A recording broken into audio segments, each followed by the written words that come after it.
I want to show you how to create an error dashboard like I'm showing you on screen right here. So this is part of what I call Datos OS. It's basically an operating system for my agency. We handle automated workflows for dozens of clients, and the errors that are generated from there are hard to keep on top of unless you have some sort of system. So this is our system for keeping on track of all of those errors that are generated across dozens of N8N, Zapier, Make instances, and even a few other platforms. I have them all sending errors to this one spot, and then I can manage them from here, resolve them when they're done, make notes about what I did, and all kinds of cool stuff. So I want to walk through my approach to building this and recreate it with a tool called Zite. If you haven't heard of Zite, I would call it vibe coding business software. It gives you some manual control. It's kind of combining vibe coding with no code, which is really cool. And I like it for building business applications. They're specifically looking to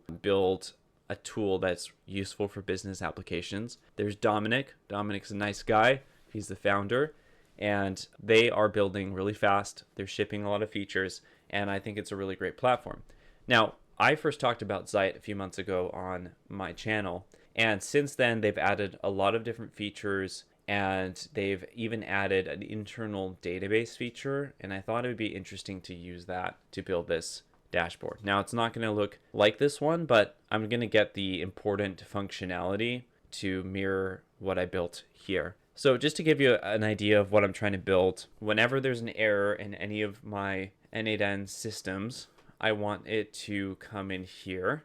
And basically, each error is one entry here. You have the workflow name, you have a link to the execution, you have information about what client it's for, managing multiple clients, or it could just be, multiple workflow automation tools for your own business. I have assigned field, so I can assign it to people on my team, and they get a notification when it's been assigned to them. I've got the date that it occurred, the status, and then you can resolve or unresolve errors here. You can also add notes. So one thing that we've done is we add notes whenever a tricky error pops up. And then if that same type of issue happens in the future, that note shows up on that same type of workflow. So you can kind of see a preview of, oh, hey, this is how we solved this in the past. So that is our error handling dashboard, and I want to recreate it using Zite. Okay, so what I'm going to do, first step is to slurp the coffee. So I'm going to describe what I want to build and be off to the races. Don't worry, I won't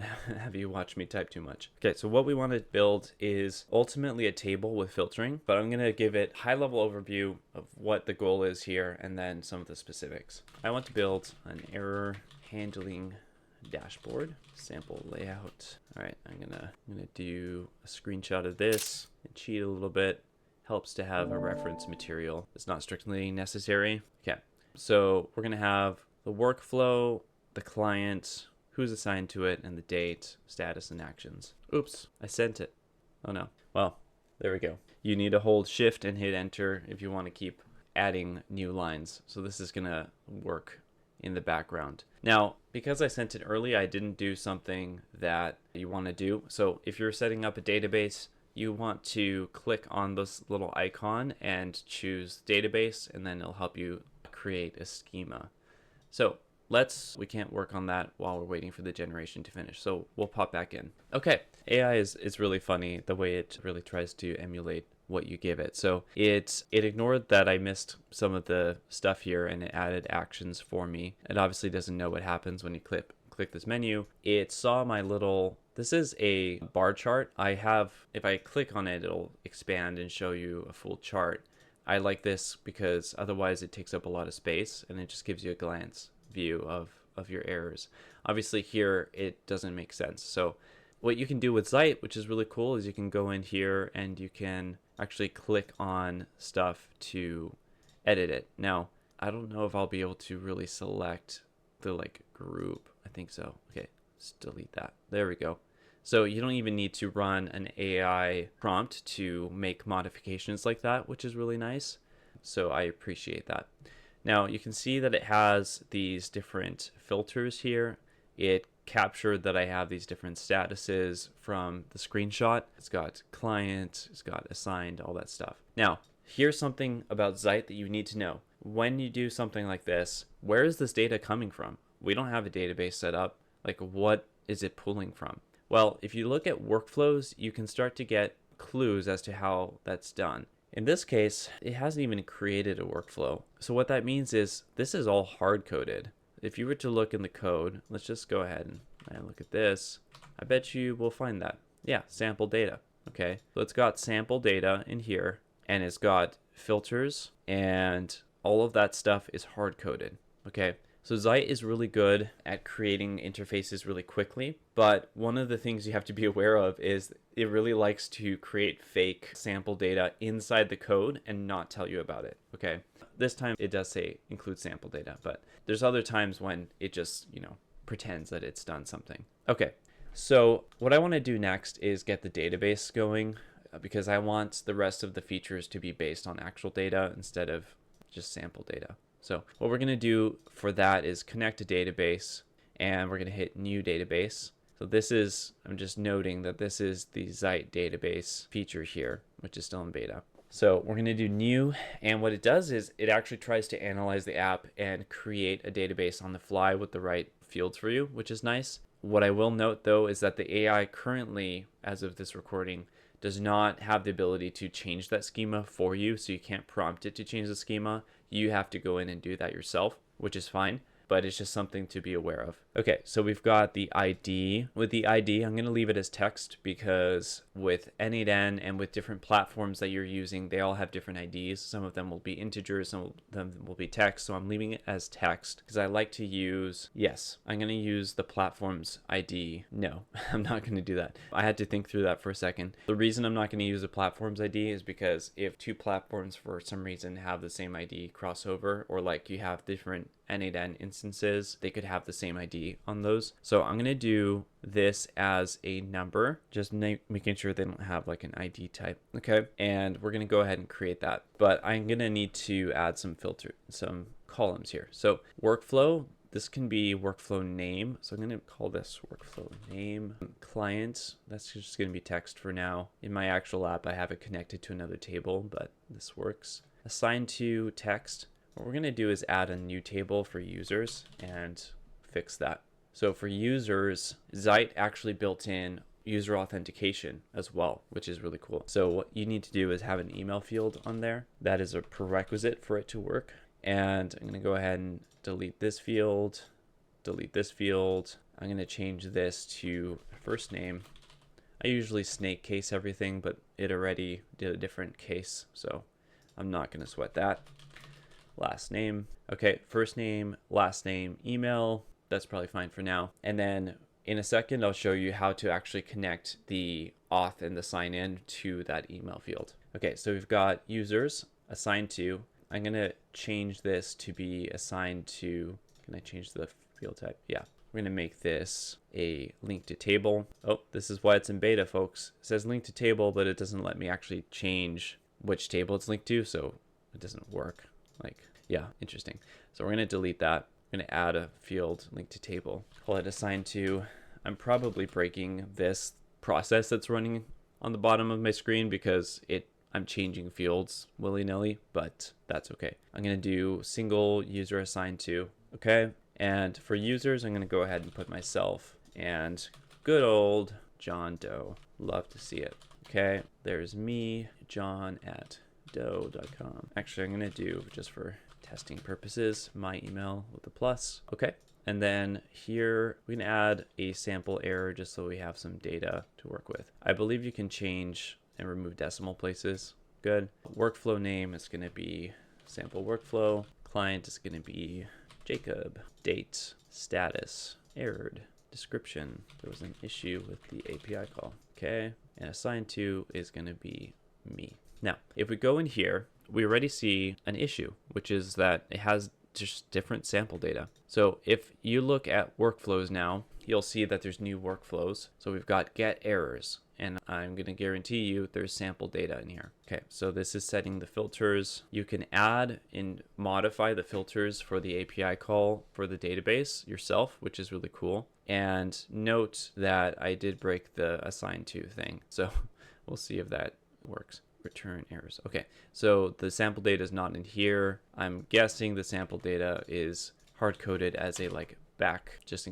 a backup in case it fails. Error in data type. Okay, I'm actually not seeing that sample data anywhere. So at this point, I don't know where that's coming from, which is a little bit concerning. Yeah, I have no idea where that's coming from. It's not from there, obviously. That's really interesting. I haven't seen that before. Did I miss something? We've got, oh, maybe they put records in the database and I didn't see it. There it is. Okay, I thought I was going crazy. So I didn't refresh the database. It created some sample data, which is cool. I'm noticing it didn't seem to care about this ID problem that is supposed to be unique. I don't know if you can change it to require uniqueness. Can you require uniqueness on a... No, I'm not seeing a constraint like that. So obviously this is a database that's not as powerful and customizable as, you know, a Postgres database or Airtable or something like that. I also noticed it added this back, which is interesting. I'm not sure why it did that, because usually when you do something, it'll update in here and kind of indicate that it did that. Okay, so we loaded the table back up. We see the sample data now. This start button does nothing, and I'm not going to be implementing that. On my app, it allows you to actually track your time as you're working on these errors, but we're not going to implement that. So go ahead and remove the start button. Display as ISO date without time. Okay, so just a few small changes. Now, here's another limitation. As of this recording, there isn't an API for adding data into this database. I plan to see if I can get around that with a little bit of clever finagling, but I've talked to Dominic and he said that they're going to be adding that pretty soon. So I would say, you know, in a few days to a week, you might be able to see that feature in here and the ability to add a data via API. I know they just added the ability to do a migration and import data, so I'm guessing that's coming soon. I think the easiest way to kind of hack together a feature for adding data to the database would be to create a workflow, have it create a backend workflow for adding an error in here. So it'll need to create an interface for that. And then once that's there, we can call that workflow with an API call. The authentication is going to be tricky, and it's probably not going to work as an automation that's running all the time because you'll need to refresh cookies, but I'll explain all of that in a little bit. Okay, one thing I'll mention is how do you actually get data into a dashboard like this? So for my tool, I have a Supabase database where I am storing all of those errors, and that's where the data goes. But for this one, what you would just need is a workflow that can add records to this database. And the way that I would start is with N8N, for example, you can have what's called an error trigger, and you can configure workflows to use this workflow when they error. So if we go to settings, under error workflow, you can choose a workflow as your error workflow, right? And what I was doing is on all of my clients, I have a single workflow that handles all the errors, and all workflows point to that one. And then I literally just have an HTTP request to send that error with a post request to my N8N instance. And from there, I process it a little bit and I add it into the database. And then each client, when I'm setting that up, I just configure their client name in the parameters that I send, just so I know where it's coming from. And that's all there is to it. So it's really easy to connect to your existing systems. With Zapier, you can use something called Zapier Manager, and that allows you to trigger off of an error as well and send a request. So that's how you actually get data into this dashboard. And then for status, what I'm doing is I just resolve it on this end, and that, that updates the status. I'm not checking back on it, because an error happens and then it's done. There's not much, I don't need to update it later from the source. All right, so it removed that start button, got the date, and it's got unassigned and Giovanni Segar. Good, that's working. So the next thing I'm going to do is show you how to connect authentication. So add login, you have to hit this little plus button, add login, choose databases, select users table, email. It doesn't have to be a users table. It could be any name. It just needs to have an email field in there. I recommend having it be a users table because let's say you're creating a client dashboard or client portal system. You might be tempted to put the login as the client's email, but you will eventually want to have role-based access control and basically have an admin interface where you can modify things and the client interface where they can see things. And if you use the client table, then you have to add yourself as a client in order to have a login. So I always recommend set up a users table, keep it separate from the other stuff, and then you can have roles or types of users, and you can have like a client user, a subcontractor, you the admin, whatever that is. Okay, so we're gonna hit this and just hit continue. I don't think I need to say anything.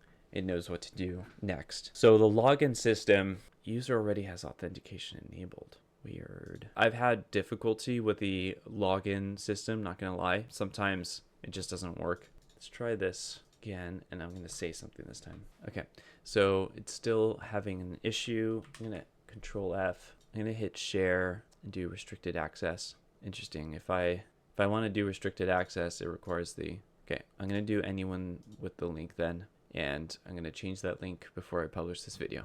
I'm also gonna take out this manage filters because that's not something we're building right now.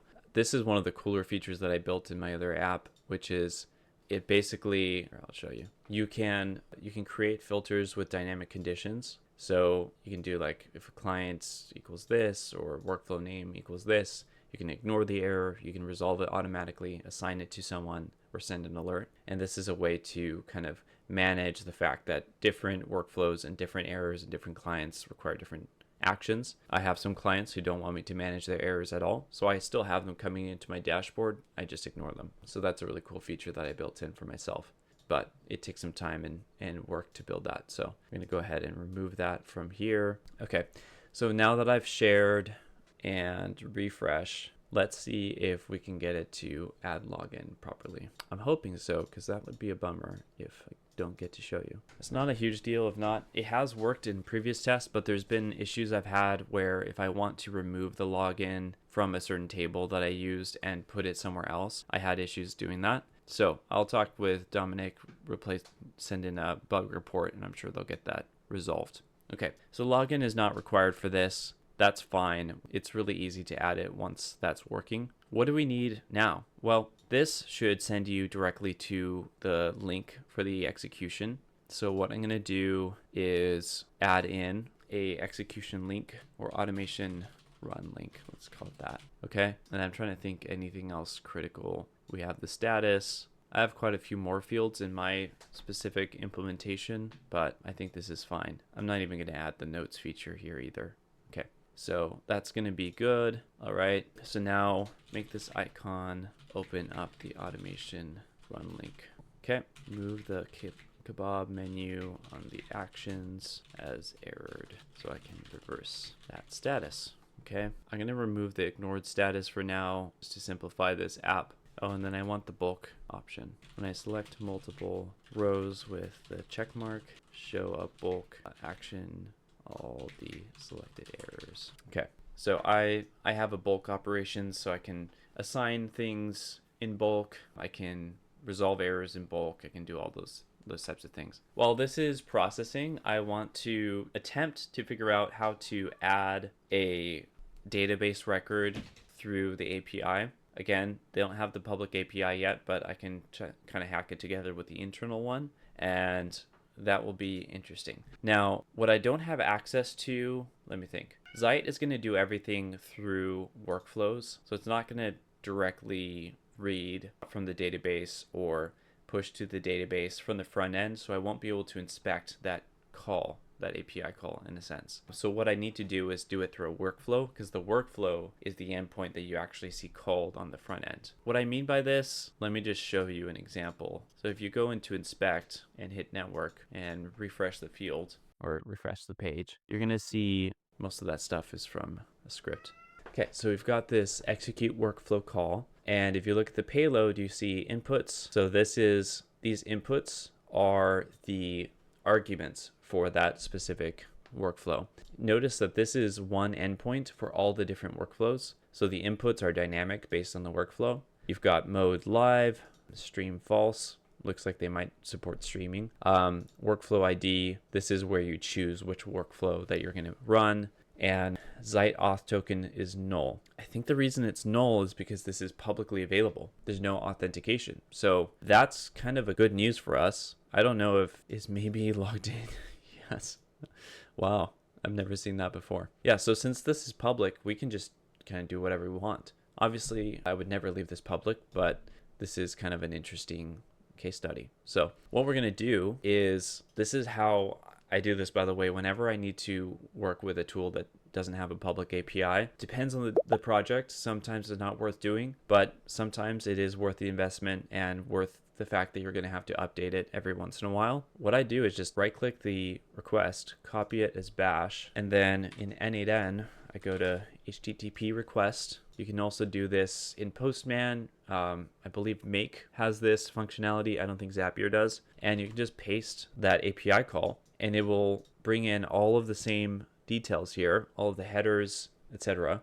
Most of these headers are not needed, so I'm just going to go ahead and delete everything except for cookie and just see if that works. And usually it will. Send body. Okay, for whatever reason, it didn't properly set up the body, which it usually does. So for that, what we're going to do is go back here into payload. I'm going to copy object. Where am I going here? And just paste that. Okay, and there you go. Yeah, it works. So this is the list of errors that are returned. It has pagination, has more false.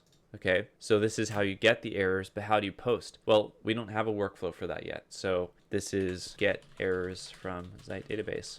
So if you have a public one, you can already start working and running those workflows from an API, and it's not going to be an issue. I'm curious if I take out this cookie, if it'll still work. Yeah, so the cookie isn't even necessary. Okay, so let's take that. We've got a new generation. I can't remember what we changed. Oh yeah, bulk select. Let's try this. Resolve. Okay, so it created 2 records as resolved instead of resolving the ones that I selected. That's no good. Okay, there's that issue, and then there's no links here, so let's test that. Let's add a link in here, and then you have to refresh the page so that it'll actually pull that data. So I have a link in the database for automation run link. This is the data processing one, and it's not showing up. Okay, so just to debug it, I could just say it's not showing up and maybe it'll figure it out, but I like to get a little bit more manual. So we've got get errors. Let's just see if we are even pulling in that data. Okay, so we're having an issue with the mapping here that probably affects filtering.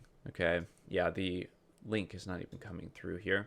It's not being sent through. And you can test with this endpoint and see, is there a link in here? And there's not, right? So the table is not showing the automation run links. You need to update the get errors workflow to return these links. Okay, I'm gonna have that process. Okay, this is a good use of the UI. I would say it's kind of confusing to have it show up as a green X, but you kind of get the idea because the status is green here. Let's see if we can mark a single one as resolved, if that works or not. Certainly should not take that long to resolve an error. What you can also do is inspect. It's just really helpful for debugging. You know, you can go into network here and see what happens when you click a button. Okay, it's executing something. Update error status. I'm not sure if it's actually working. I can't refresh the page until it's done thinking, but it's going slow. Let's try just pulling in the data through here. Okay, I see another one has been resolved, so maybe one of them worked. That's a little confusing. Yeah, so they just took some time. I'm guessing the reason it took time is because I'm processing this at the same time. I hope that's the issue. It shouldn't take that long. So if I hit file upload again, okay, that's more normal. I think it was just an issue with processing speed. So that's working. Let me again test. So I'm going to specifically mark these 2 that are errored. Yeah, it still creates those. So I'm waiting for this to fix that problem. I'm going to go back and delete those rows. Lots of troubleshooting when it comes to creating AI applications. I have to say, like, I'm used to using Claude Code now to create Next.js applications. And the setup for it is more difficult. And when it comes to authentication and security, there's a lot of stuff that you need to know about, and it becomes more difficult. But I would say that it's generally more spot on and accurate with what it does. And another thing is that Zite's, I feel like their interfaces are a little bit more tight and kind of intuitive from the get-go, whereas Claude Code may or may not get that right. So there's kind of advantages and disadvantages to the different system. But one thing that I really like about Zite is because it has these backend workflows that you can observe and change yourself. Not only does it give you easy manual control over things that would otherwise be buried in a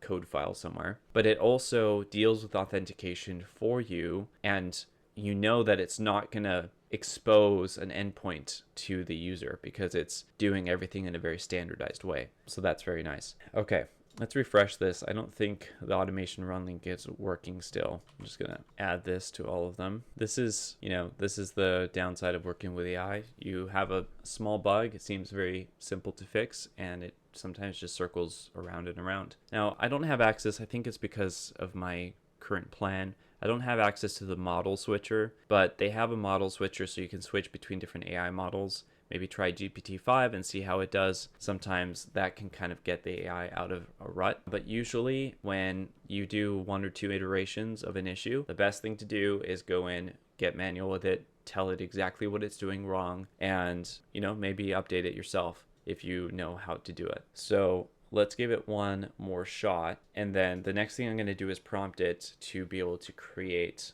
error records so that it will create a workflow for me. And then I can go in and use that workflow. Okay, so it did work this time. We have the automation run link coming through, so we're good to go on that front. Let's see if the bulk resolve actually works. So let's refresh, make sure that the data is up to date. Okay, select these two and go ahead and bulk resolve. We could also add an action to bulk assign. Nope, still created 2 new records. Okay, so that is an issue.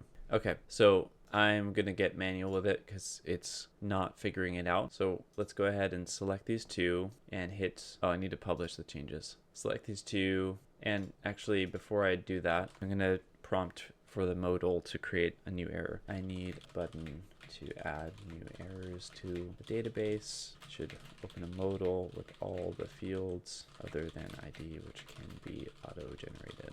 Okay, so while it works on that, let's troubleshoot this. So we're selecting 2, we're gonna do a bulk resolve. And what you are seeing is instead of sending both of them in one API call, it's actually executing 2 separate API calls. Oh, actually, no, that's incorrect. It was just doing a refresh. So bulk update error status. They added this workflow. Okay, we've got this here, and the inputs are those 2 IDs. Are you noticing the ID is separate from the ID that we have in the database? So our ID is purely for us. It's not really the ID that's running in the background. That's not surprising because they don't have any way to set what your primary field is. So they're just doing that on the back end for you, which is another great example of taking complexity out of the issue and solving problems for you. Okay, so we've got these 2 IDs, status resolved into the workflow. If we look at the code here, okay, update. Oh, it's selected to bulk create. Okay, you know what I think might be happening here is because it doesn't have a bulk update option here, there might not be a way for it to actually do multiple operations in one API call. So the AI is thinking, this is how I need to do it because there's no other bulk option. But it's running up against a wall, a limitation of the Zite built tool here that doesn't let you bulk update in the database. And it might not let you loop. Yeah, you still can't add your own thing. Yeah, if it doesn't let you loop, then I understand why that's happening. Because it's, oh, I see, update existing records, choose fields, check. Okay, here's what I think is happening. The ID is not actually the ID. We're confusing it by having a numeric ID that doesn't actually map to the real ID. Okay, so let's try this real quick and see if it figured that out. So it does have a bulk update and it deduplicates based on ID. So let's go ahead and delete these. Okay, refresh this. Let's try the bulk update. No, same thing. Okay, so we'll delete them off here again. So we have unique IDs here, 1, 2, 3, 4. We can't inspect what's happening on the back end in the server here, so we can only speculate. But we know that the IDs it's sending are the actual IDs, right? The actual record IDs. And this is returning the records with the ID and the status. This is choosing the fields to check for existing records. What's interesting is it's not showing the mapping to actually update the field the status field, so I don't know if that's working properly, but okay. So what I'm going to do is just try prompting and saying, I'm just going to give this example. Let's see, let's double check. Do we actually get the external ID? No. I'm going to, just to simplify things, also change this field name, call it just numeric ID, right? Make sure to get the field numeric ID for each row. When you do a bulk update, use the numeric instead of the internal ID you've been using. Okay.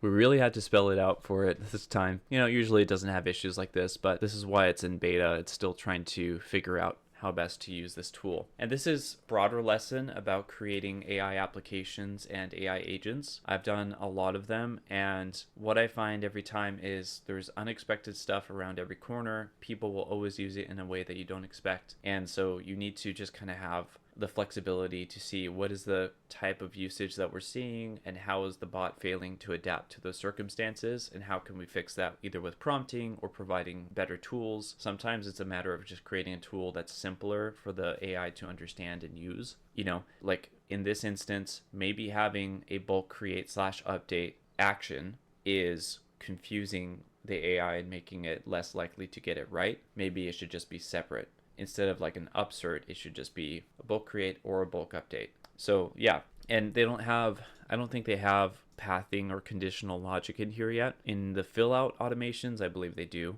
But once they add that, that'll also give it more flexibility in the types of workflows that it creates and how it approaches those problems. Okay, let's test this add error. So I'm going to go ahead and inspect the network here, and I'm going to hit add error, workflow name, client, test. Okay, so we've got the payload, the inputs are the important thing, and then create error. Okay, so get errors, and this is going to be add error to Zite, and this is create error. Let me double check that. Yep, and the input, oops, this is the value. Okay, this is not published yet, so I need to publish that first to make it possible. Okay, and let's try it. Okay, so we had one test one. Let's see if we have another one now. There it is, it worked. Okay, so yeah, for public apps, you can totally hack it like this. You can just create a workflow in the back end using the prompting, and then you can call that API from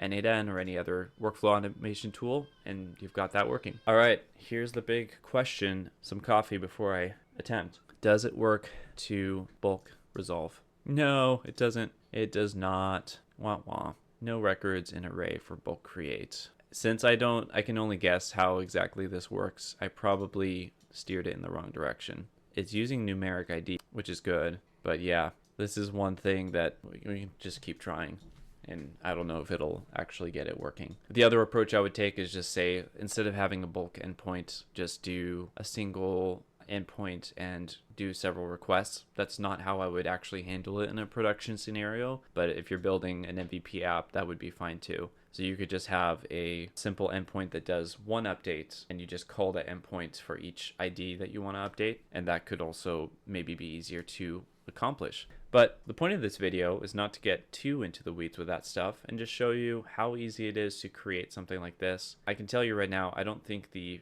filtering isn't working, because it's, well, let's see. Actually, it is working. That's cool. If we can't add a filter, that doesn't work, but the filters that are on there work, so that's cool. Yeah, we need to explain to it how to create the interface for adding a filter. I have something like this where you can kind of have chips, and then you have one place to add new filters. So we could probably create that with some prompting, give it some screenshots. As you can see, it was pretty good at replicating a layout based on a screenshot. So if you find something that you like online, you can replicate that layout. You can use Dribble or something like that to find reference points for different tables or elements that you want to use. And that's a great way to get a good UI without really thinking too hard. Well, I hope you enjoyed this spelunking into Zite and all of the weird quirks of how you can use it. And I'm going to try my luck one more time with this and just see before I sign off for this video. Yeah, it didn't work. Maybe another time, friends. I hope that this video was interesting for you. You can subscribe to get more content about AI development, workflow automation, that type of stuff. And I'm going to be making more content in the coming weeks. Thank you.